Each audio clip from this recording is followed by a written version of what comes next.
Trump का dragon पर 100% tariff 1 नवंबर से लागू होने जा रहा है। लेकिन गौर करने वाली बात यह है कि इस समय चीन पूरी कोशिश में है कि वो दुनिया में एक अलग ही सुपर पावर बनकर उभरे। तो अब इसके पीछे क्या है पूरी थ्योरी, जानेंगे इसे। वहीं दूसरी तरफ ओवैसी ने बिहार की राजनीति में एंट्री मार ली है। अब इस एंट्री से कई लोग परेशान हो सकते हैं, लेकिन कयास लगाए जा रहे हैं कि ओवैसी और तेज प्रताप यादव हाथ मिला सकते हैं। तो अब इस राजनीति के पीछे क्या है पूरी कहानी, जानेंगे इसे भी। और इसके अलावा बिहार की सियासत में भाजपा का भगवा लहराने योगी जल्द ही मैदान में उतरेंगे, क्योंकि ऐसा माना जाता है कि जब भी भाजपा ने योगी से प्रचार करवाया है तब भाजपा को विजय श्री प्राप्त हुई है। तो एक नजर इस पर भी। नमस्कार, खबर प्रधान शो देख रहे हैं आप और मैं हूं निवेदिता।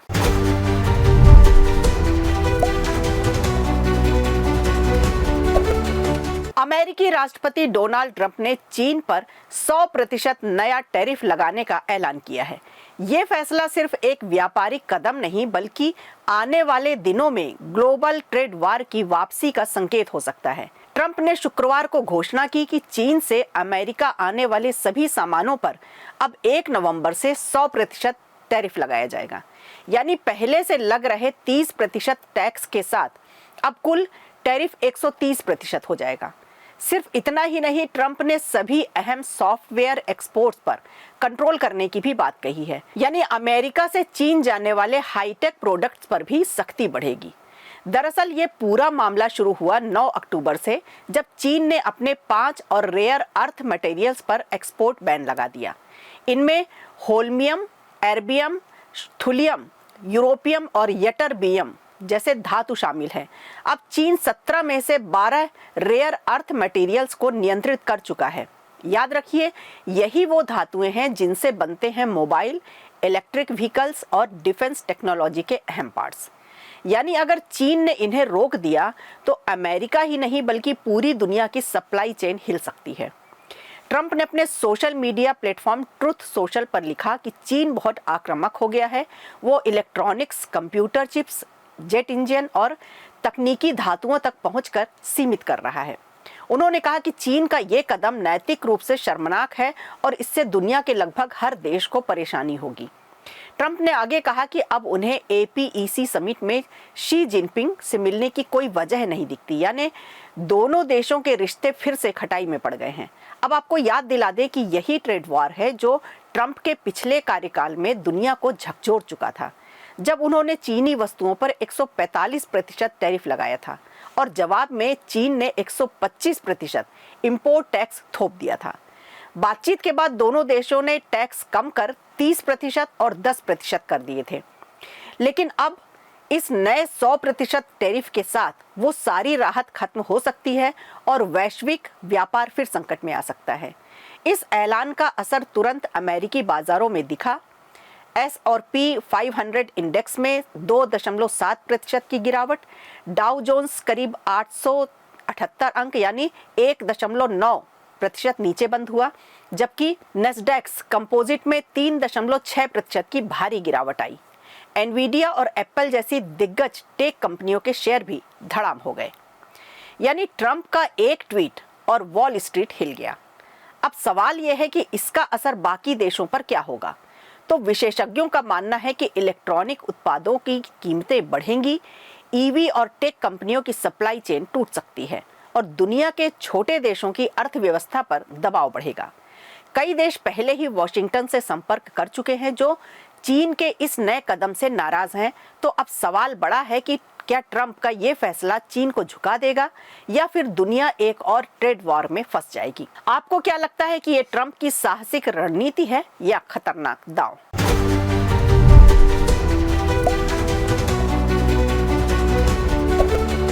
बिहार चुनाव की तारीखों का ऐलान होते ही सियासी तापमान अपने चरम पर है। महागठबंधन और NDA के बीच सीट शेयरिंग पर मंथन चल ही रहा था कि अब मैदान में उतर रहा है एक नया मोर्चा, ओवैसी और तेज प्रताप यादव का संभावित गठबंधन। क्या असदुद्दीन ओवैसी, तेज प्रताप यादव और मायावती मिलकर बिहार की राजनीति का पासा पलट देंगे? आज इसी सियासी जोड़ घटाव की पूरी कहानी बताएंगे। खबर है कि एआईएमआईएम के अध्यक्ष असदुद्दीन ओवैसी बिहार में नए समीकरण की बुनाई में जुट गए हैं। पिछले चुनाव में 5 सीटें जीतकर सबको चौंकाने वाली ओवैसी की पार्टी इस बार तेज प्रताप यादव की नई पार्टी जनशक्ति जनता दल के साथ गठबंधन की तैयारी में है। सूत्रों के मुताबिक ओवैसी का प्लान है कि इस तीसरे मोर्चे में मायावती की बहुजन समाज पार्टी को भी शामिल किया जाए। अगर ऐसा होता है तो बिहार की राजनीति में तीसरा मोर्चा एक बड़ा गेम चेंजर साबित हो सकता है। एआईएमआईएम के सूत्रों का कहना है कि पार्टी जल्द ही 100 सीटों पर उम्मीदवारों की घोषणा कर सकती है। यानी ओवैसी इस बार सीमांचल तक सीमित नहीं रहना चाहती, बल्कि पूरे बिहार में अपनी राजनीतिक पकड़ बनाना चाहते हैं। ओवैसी लंबे समय से चाहते थे कि उनकी पार्टी को महागठबंधन में जगह मिले, लेकिन तेजस्वी यादव ने उनकी मांग ठुकरा दी। दरअसल 2020 के चुनाव में एआईएमआईएम ने 5 सीटें जीती थीं और इस बार उन्होंने 6 सीटों की मांग रखी थी, जिसे आरजेडी ने सिरे से खारिज कर दिया। साल 2020 में एआईएमआईएम ने सीमांचल की 5 सीटों जोकीहाट, बहादुरगंज, किशनगंज, कोचा धमन और बैसी पर जीत हासिल की थी, लेकिन कुछ ही महीनों में 5 में से 4 विधायक ओवैसी का साथ छोड़कर तेजस्वी यादव के साथ जा मिले। अब ओवैसी फिर से उस पुराने जनाधार को वापस पाने के लिए नए चेहरों और नए साथियों की तलाश में हैं और तेज प्रताप यादव का साथ इस मिशन में उनके लिए बड़ा सहारा बन सकता है। राजद से निष्कासित होने के बाद तेज प्रताप यादव ने अपनी नई पार्टी जनशक्ति जनता दल बनाई है। उन्होंने साफ कहा है कि वो छोटे दलों को साथ लेकर तीसरा मोर्चा तैयार करेंगे। फिलहाल तेज प्रताप यादव हसनपुर से विधायक हैं, लेकिन अब वो महुआ विधानसभा से चुनाव लड़ने का ऐलान कर चुके हैं। तेज प्रताप यादव का कहना है कि उनकी पार्टी युवाओं और किसानों की आवाज बनेगी और वो पारंपरिक राजनीति से अलग रास्ता अपनाएंगे। तो अब बिहार के सियासत में 3 मोर्चे खुल चुके हैं, एनडीए, महागठबंधन और अब ओवैसी तेज प्रताप का तीसरा गठबंधन। अगर ये गठबंधन वाकई बनता है तो कई सीटों पर वोटों का समीकरण बदल सकता है और बड़े नेताओं की नींद उड़ सकती है। आपको क्या लगता है कि क्या ओवैसी और तेज प्रताप का ये गठबंधन बिहार में नई राजनीति की शुरुआत करेगा या सिर्फ एक सियासी शोर बनकर रह जाएगा?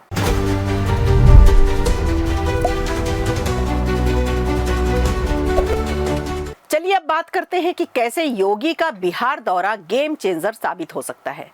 दरअसल खबरों के मुताबिक एनडीए ने योगी आदित्यनाथ की लोकप्रियता और प्रभाव को देखते हुए बड़ा फैसला लिया है, जिसके चलते योगी जल्द ही बिहार में चुनावी प्रचार अभियान की कमान संभालने वाले हैं।